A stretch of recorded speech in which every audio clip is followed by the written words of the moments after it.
to the cold air tonight. Temperatures falling into the low to mid-20s, the wind chill in the teens. It will be even colder by Saturday, but then next week we finally have a warm-up. I'll have more details on how warm those temperatures will get coming up. At 11, Waynesboro has been awarded more than $2 million by the state. How they'll be using the funds. And Trees for Troops. We'll have a look at the Fort Eisenhower holiday tradition as your news at 11 starts now. Live from Television Park, this is WJBF News Channel 6 at 11.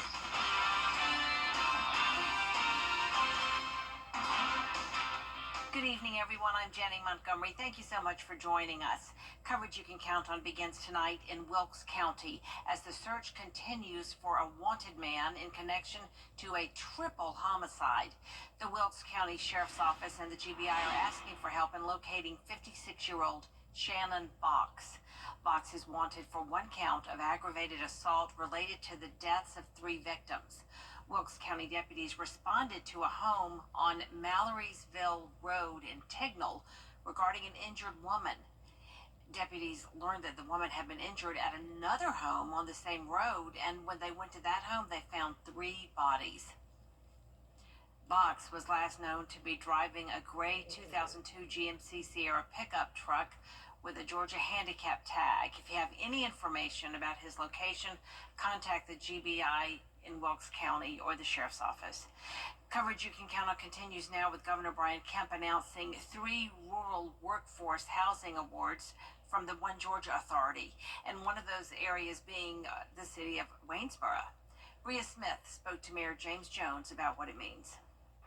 This may be trees and woods right now, but by next year, this area will be a new development, including shopping and housing, thanks to this state funding. It is definitely a place for growth. It is definitely a plus for our community as a whole. The city of Waynesboro was awarded more than $2 million in One Georgia funds to construct street, sewer, drainage, and water infrastructure. Mayor James Jones says he's grateful. We're so glad that the governor sees fit to award these funds to help us with this venture. The city and project developers will contribute more than $500,000 to support the development of 190 acres of open space. To help provide the infrastructure, housing in small rural time America is a great need. Mayor Jones shares how this can not only keep current workers and families, but also attract others.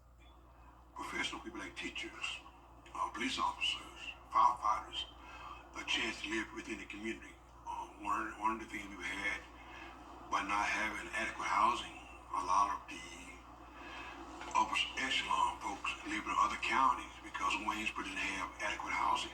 You can expect multifamily and senior developments, retail and commercial space. Shops, mom and pop stores, possible daycare, or maybe a school, but you don't have single family homes, townhouses, maybe, all mixed together. 51 new housing units will come to this area, and city leaders are confident this will promote growth in this area in the years to come. In Waynesboro, Bria Smith, WJBF News Channel 6. This week, the Augusta community is remembering a longtime Richmond County coach and teacher. Funeral services were held Sunday for Joe Olive, who died last week at age 85. He had 2 stints at Butler High School, serving as a teacher, football coach, and eventually the school's principal. He also spent 10 years as Glen Hill's first head football coach and athletic director when the school opened in 1967. Some of his former players are honoring his legacy after playing for him nearly 60 years ago. My heart, man, was broken when I finally heard the news that he had passed away, because like my dad died. I wouldn't be back in town now. I wouldn't be living in Los Angeles. I would not have been able to meet some of my boyhood idols. I would not have been able to go to places I've been, hang out with the people I hang out with. It wasn't for Joe Olive. Olive was also the social studies coordinator for the Richmond County School Board for nearly a decade. He retired in 1991 after 30 years in education. Time now for a first check of the forecast, and for that, we turn to Chief Meteorologist Jenna Petracci.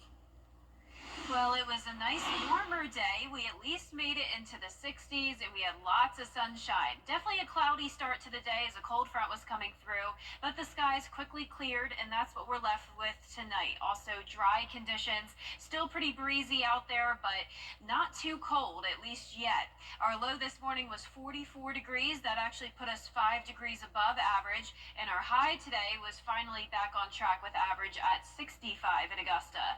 We're sitting at 41 degrees, which is definitely still chilly, but not quite as low as what we had earlier this week. We were already down into the upper 20s this time on Monday night, for example. North wind coming in at 8 miles per hour, dew point of 22, so some drier air in place for us with upper 30s now in our northern counties, but still some mid 40s down towards the south. Now the winds are still coming in sustained around 5 to 10 miles per hour.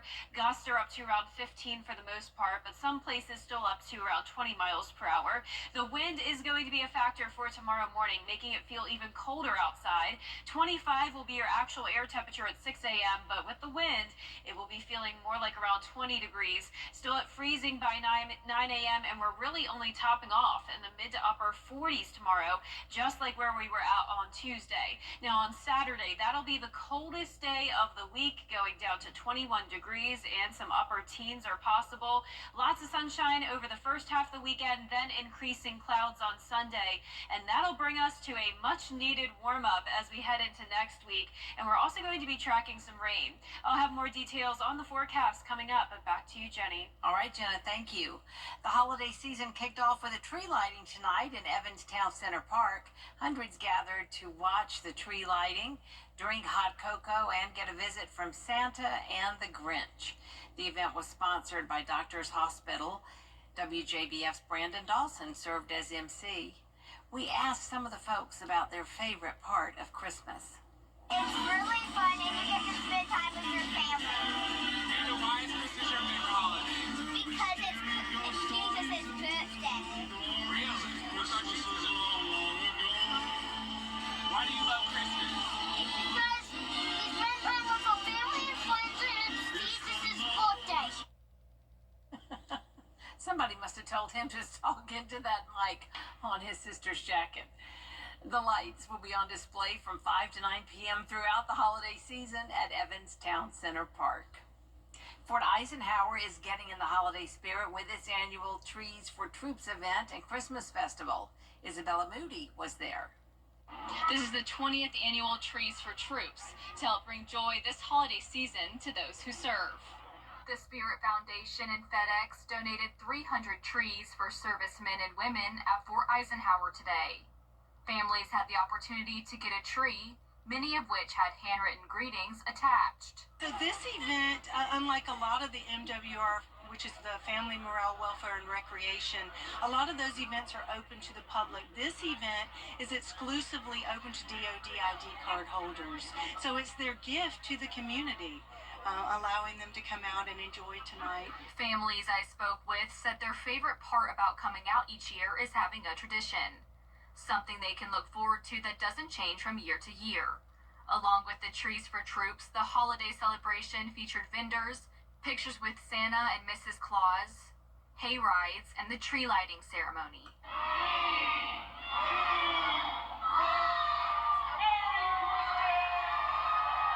Leaders at Fort Eisenhower say they looked forward to doing this even more this year because the last couple of months have been so challenging for the community. We still have a lot of work to do to recover from the hurricane. But what's always empowering about walking out here is we're resilient and we're taking care of each other. We know how to take care of families. We know how to have fun. Organizers are happy to bring a gift to those during this holiday season. In Augusta, Isabella Moody, WJBF News Channel 6. Coming up, a local church offering a hay ride through the life of Christ. We'll show you what's taking place at the Columbia County Fairgrounds after the forecast.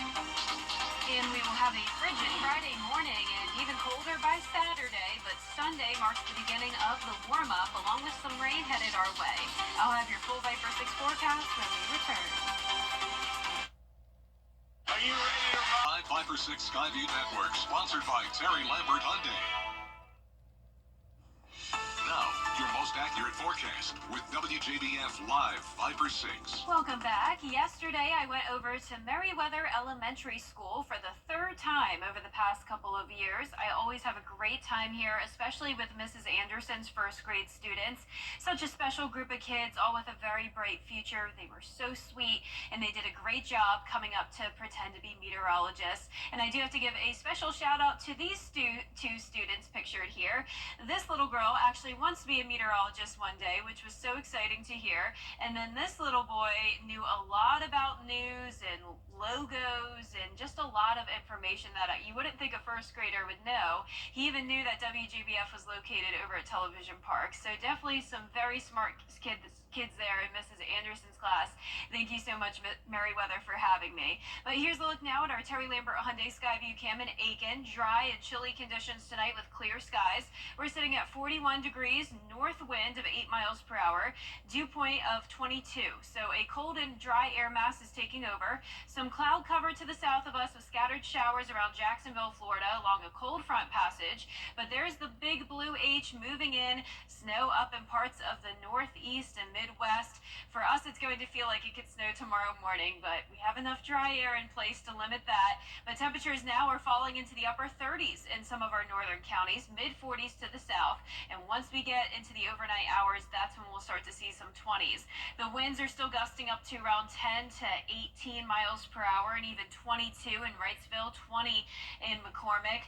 The winds are going to also make it feel even colder outside tomorrow morning. Winds will only be gusting up to around 10 to 15, and the sustained winds will be around 5 to 10, so not nearly as windy as it was earlier today, but it really doesn't take much wind to drop the temperatures even further. So the futurecast wind chill will be down to around 18 in some places, so we have a cold weather advisory in effect from 3 o'clock in the morning until 9 a.m. tomorrow. So the actual air temperatures will be between 22 to 28 degrees, everyone well below 30, and in Augusta, it's going to be feeling like 20 at 7 a.m. and still at the freezing mark by 9 o'clock in the morning. Our highs tomorrow will be just as they were on Tuesday, only making it into the mid to upper 40s. And if you haven't already, you may want to think about the pipes, especially once we're talking temperatures 20 or below, which if you're not going to have a 20-degree temperature tonight, you may on Saturday, as even colder air will be moving in, all thanks to this north wind and the high pressure moving over us. Now, once the high pressure gets closer to us on Saturday, winds will be much calmer, and then when it goes to the south of us, we'll actually have a southerly wind and more clouds approaching, and that will mark the beginning of the warm-up on Sunday. Back to 64 degrees, high of 70 on Tuesday, but then notice we will have the cooler temperatures again to finish off next week. Your 10-day forecast showing some pretty decent rain chances as well, Monday through Wednesday. Warmest temperatures will be Sunday through Tuesday, and then we'll fall back into the upper 20s with sunshine, though, by the end of next week. Wow, a lot going on. Thanks so much. Roller coaster. Everywhere, yep.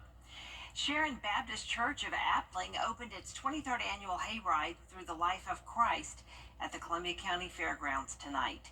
The interactive event tells the story of Jesus' life, crucifixion, and resurrection. There's 13 scenes. Every character comes out and tells you their story, and we thought that there had to be a way to take the gospel and share the gospel in the hayride experience. Our preacher always tells us this is the week of Pilo, where you put your life on hold. And we just have great unity in this church, and everybody just comes together, and it's an amazing experience. The hayrides will continue through Sunday from 7 p.m. to 9 p.m. at the Columbia County Fairgrounds. Still ahead, police are still searching for the gunman who killed the United Healthcare CEO. We'll have the latest on the investigation, and coverage you can count on continues.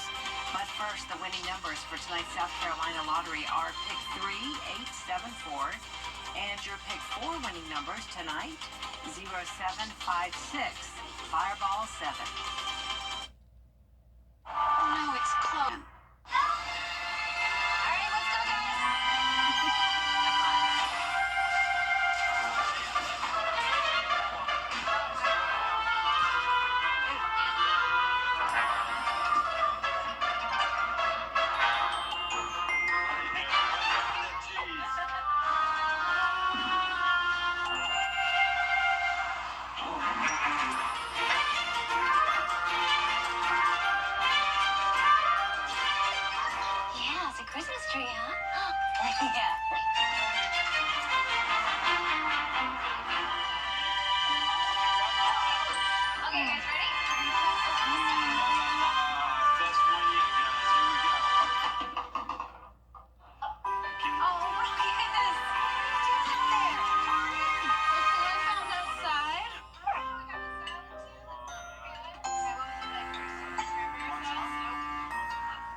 this year, a gift from Lionel Smith Men's Clothing. Weather headlines on News Channel 6, brought to you by Nixon Roofing. Weather headlines on News Channel 6, brought to you by Nixon Roofing. Now, WJBF sports coverage you can count on. 3 high school football teams are still alive playing in the semifinals. North Augusta, Barnwell, and Burke County are looking to punch their tickets to the state championship. The 12-1 Yellow Jackets on a 7-home game winning streak and are looking to add their 8th as they host South Florence. Now, during that stretch, North Augusta has averaged 44 points per game, but the mindset is to go 1-0 each week regardless of opponent. Had a tough out-of-conference schedule, which is which is why you have tough out-of-region opponents. Our region's very good, which helped us continue to get better each and every week. And we had really good senior leadership. We've continued to improve each and every week, which is what you want in a football team. Kickoff set for 7:30 p.m. Friday with a trip to the 4A state championship on the line. And staying in the Palmetto State, the Barnwell Warhorses are also still alive. They're coming off a 28-27 win over Chirac and will host Manning on Friday at 7:30. The winner moves on to the 2A state championship. And over to the Peach State, Burke County will make the trek to Rockmart. The Bears are on the heels of a thrilling 49-42 victory over Thompson. Kickoff is also at 7:30. The winner plays in Atlanta for the state title. And over to Augusta U, hundreds of Richmond County students on hand for the Lions and the Jags. First half, Lions up 15-14. Payne's Cole Taylor drains a 3, and they lead it by 4. Now later on, the Jags, they come back. Dimitri Gardner with the jumper, cutting the Lions' lead to 2, and Payne would lead by as many as 5 in the first half, but the Jags, they go on a late run. Dimitri Gardner with a 3-ball, and the Jags would lead it 36-32 at the half. And second half is all Jaguars from there. Elias Powson with the 3, and the Jags are rolling. Later on, it all gets capped off with the Maximilian Amadison with the jam, and AU goes on to win it 91-60. Yeah, we never got out in transition. We were slow to react.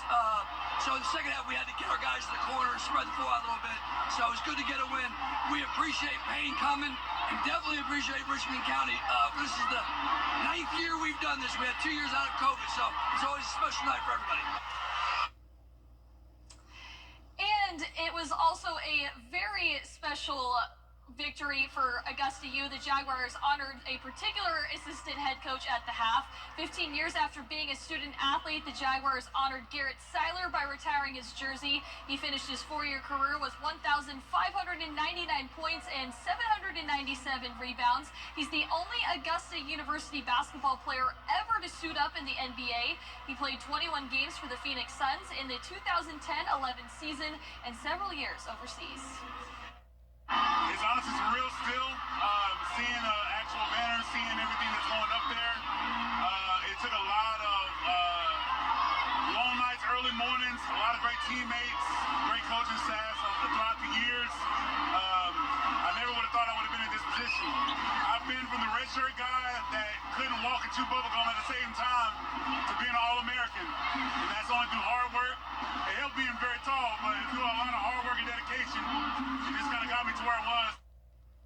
Seiler is the founder of the Big G Hoops Foundation that provides meals on Christmas Eve. He also hosts an annual basketball camp for local youth. And the SEC-ACC Women's Challenge featured both Clemson and South Carolina playing their respective opponents. The Tigers fall to Florida 77-64, while the South Carolina Gamecocks hosted Duke in a top 10 matchup. The Gamecocks went on a 23-5 run over the Blue Devils, and they go on to win it 81-70. That's it for sports. We'll be back. Do you suffer from SEL, TB? Cold conditions over the next few mornings, back down into the 20s. Highs only in the 40s tomorrow. Sunshine throughout the first half of the weekend, but then more clouds on Sunday. Then rain and overcast skies Monday through Wednesday as we warm up to 70 degrees. Once we're done with the rain, we'll cool back down starting next Thursday with the sun coming back. Finally tonight, NASA's Hubble telescope captured this stunning image of a galaxy 30 million light years away from Earth. It was captured 20 years ago. The interstellar object was known as the Sombrero Galaxy because it's shaped like a Mexican hat. And now, with the help of the James Webb Telescope's very advanced equipment, we're getting a clearer look at Sombrero. It shows the inner disk of the galaxy instead of the glowing core that gave it its name. Stunning photo. Beautiful. Very much so. Fascinating. That's our report for everybody. Thank you so much for watching. Be sure to download our mobile app for breaking news and weather. Good night.